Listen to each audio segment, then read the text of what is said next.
welcome back to my channel, and today we are doing part 4 of what would the elves wear if they were real. And this time we're going to be making the skirt with this fabric. So we're sort of starting a second outfit now, even though technically the first outfit isn't completely done because we don't have like the shoes and the smaller accessories like that. So let's talk about the design that I made, and I'll explain why I designed it the way that I did. Here is my design for our next elvish outfit. As you can see, there is the blouse, but today we're just going to focus on the skirt. So the construction of this is very similar to the underskirt that we did, except that this one is going to have an incredibly wide waistband, and also the closure is going to be completely different. So you can see we have the triangular panels that are going between the rectangles that sort of creates the shape of the skirt, and then the waistband is basically just a wide strip. Then the closure goes right down the center front with spiral lacing. So that's the design for the skirt. I'm going to be using this fabric, which is 100% cotton, and it's actually a bed sheet, but what else is new? It's really nice and heavyweight. If this was specifically for like a winter skirt, it ideally would be made of wool, except as we all know, wool fabric is very, very expensive, so I'm just going to be going with this. So as per usual, I'm not really going to be explaining to you my exact pattern drafting process because it's very complicated and I have no idea how to explain it, but I generally use just geometric shapes, and then after I cut out the pattern pieces, I'm going to show you how they all go together. I myself find that incredibly useful. I don't usually find pattern drafting instructions to be that useful. I just find them really hard to follow, so if I can just see where all the pattern pieces go and how they fit on the body, that helps me a lot. So I'm gonna go cut out the pattern pieces and I'll come back to you.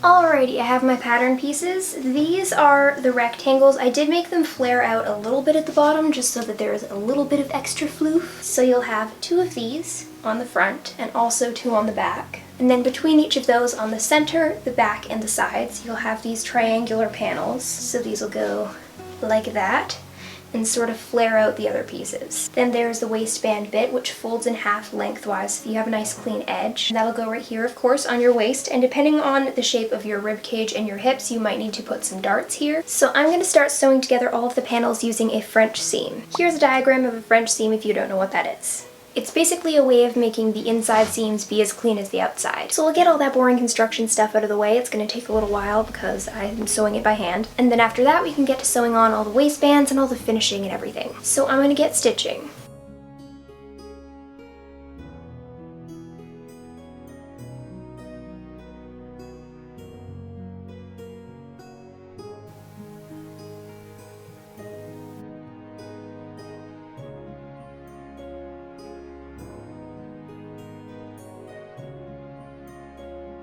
Hello, it is another day and I've finished all of those French seams. So that was like the basic construction seams, which is the long boring part. So now we can start doing some more of the interesting specific tasks. The last pattern piece that I need to attach is the waistband. I'm going to do that by placing it right sides together to the top of the skirt. Also along the top edge, and then flip it over and sort of fell it to the inside. Felling is basically where you take the raw edges and fabric, fold it under itself, and whip stitch it into place. So that's how we're going to put the waistband on, and then after that I'm going to do a sort of decorative stitch to make it stay nice and flat. So I'm basically going to do a top stitch, which is when, say, you have this fabric and you want it to stay really nice and crisp along a folded edge. Top stitching is when you do normally just like a straight stitch along the edge to hold it in place. But I'm going to be doing a sort of decorative top stitch, so it's going to have a sort of leafish pattern, and I'll show you that later. First, I'm going to attach the waistband.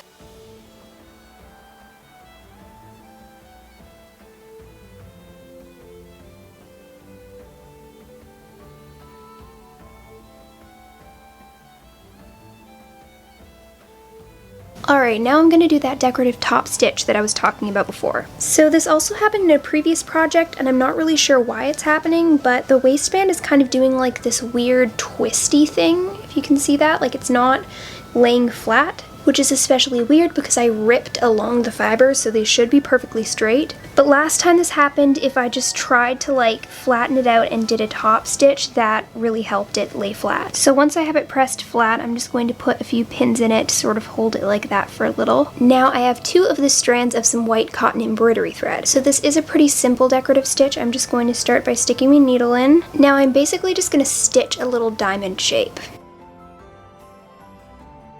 So it's basically just a long diamond shape, but I definitely think it sort of mimics a leaf. And I'm just sort of going to put these end to end so I have sort of like a chain of leaves. So this will take me quite a long while, but it's not only going to be functional, but I think it's going to be quite pretty. So I'm gonna get stitching.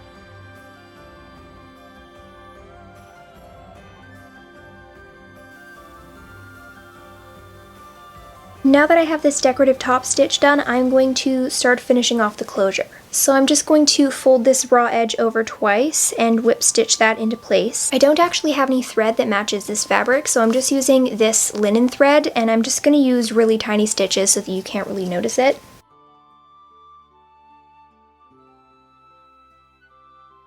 Welcome to another day, and I believe that today we will finish the skirt. First, I just gotta say, I am incredibly pleased with this decorative stitch. I think it looks so pretty, and it also really helped that situation with the waistband. So the thing we need to do presently is eyelets for the closure.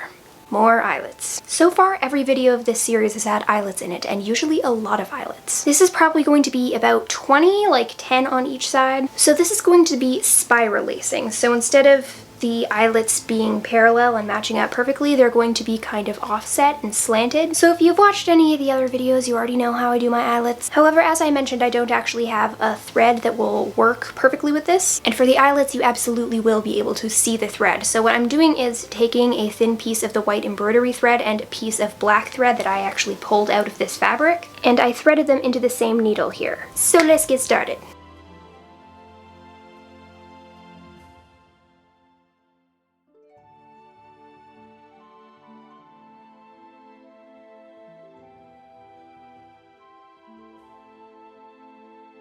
So I did all of the eyelets, and I ended up just using the white embroidery thread because the black thread was just really weak and it was snapping, so it ended up working fine. Also, it turns out that this fabric really likes to rip, so when I was stabbing this thing in there to like sort of stretch the fabric to make holes, it doesn't really like to stretch, it just tears. So I have some weirdly shaped ones, some where I had to do like some funky mending shenanigans, but I think it still is like not super noticeable. So now all I need to do is the hem. So normally I would just do the little folding it over twice and then doing a straight stitch, because a straight stitch is just faster, like a running stitch. But because I don't have a thread that properly matches, I'm just going to use the linen thread, and I'm going to do the same like folding it over twice bit, but I'm going to whip stitch the edge so that you don't really notice the different color of thread through the other side of the fabric. So I'm just going to hem this real quick and then I'll show you the finished result.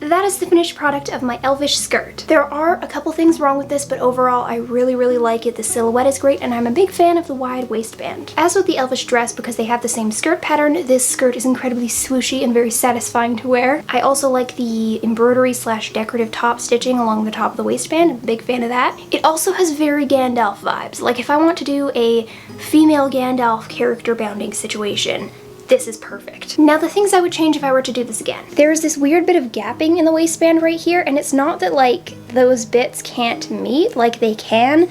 They just like to gap for some reason. If I wanted to, I could sew a little sort of tie right there to really close that bit up. But I honestly don't really care because I'm going to be making an Elvish belt, so that part's going to be covered anyways. And even if it's not like super obnoxious or anything. It's not like revealing my skin or my underwear, like it just reveals a bit of the shirt underneath. So I guess if I were to do this again, I would try and make there be a little bit more fabric right there just so that it can really close that more easily. But that's pretty much it. I really like it. I'm super excited to wear it with my Elvish clothing and also just like as an everyday skirt. Now, as I mentioned with my Elvish dress video, the reason there are not pockets in this skirt is because I'm going to be making some attachable pockets later. So the next Elvish garment that I'm going to make is, I believe, the blouse that will go with this skirt to complete the outfit. And then once that's done, we can get into some more of the accessory-ish things like shoes and belts and all that jazz. Real quick before I finish off the video, I'd like to mention that I have an Etsy shop called Gwen's Vintage Box where I'm selling vintage and antique curated boxes themed after different colors. So the link will be in the description if you want to check that out. That would be it for today. I hope you enjoyed this video. Please comment, rate, subscribe, and all that jazz, and I'll see you guys next time. Bye! Then the closure goes straight down the front or front? What is... Oh my gosh.